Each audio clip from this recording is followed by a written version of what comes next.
You just took a sip of espresso, expecting an instant jolt of energy. But how long does it actually take for that caffeine to kick in? Is it really as fast as people think? Well, let's break it down. When you drink espresso, caffeine doesn't hit your system all at once. It's not like flipping a switch. Instead, it takes time to absorb into your bloodstream. On average, most people start to feel the effects within 10 to 15 minutes. That's when the caffeine is first making its way into your system. But if you're looking for peak alertness, that usually happens between 30 to 45 minutes after drinking your espresso.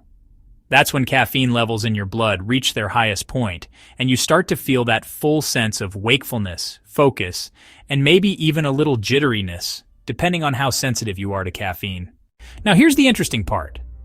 Even though the effects of espresso start to fade after a few hours, caffeine has a half-life of about 4 to 6 hours. That means half of the caffeine is still in your system even hours later. If you ever wonder why drinking espresso in the afternoon sometimes keeps you awake at night, this is why. But there's a catch. Everyone's body processes caffeine differently. Factors like your metabolism, how often you drink coffee, and even your genetics play a role in how fast or slow caffeine affects you. Some people can have an espresso and feel wired almost immediately, while others barely notice a change.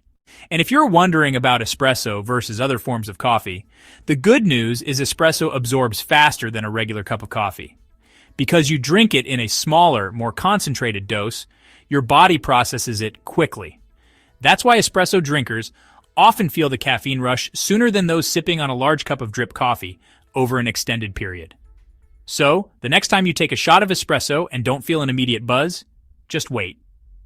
Give it at least 10 to 15 minutes for the caffeine to start working, and by the 30-minute mark, you should be fully in the zone. And if you're drinking it in the evening, well, you might want to think twice before you expect a good night's sleep. Let me know, how long does espresso take to hit you? Drop a comment below and don't forget to subscribe for more coffee science and caffeine facts. Cheers!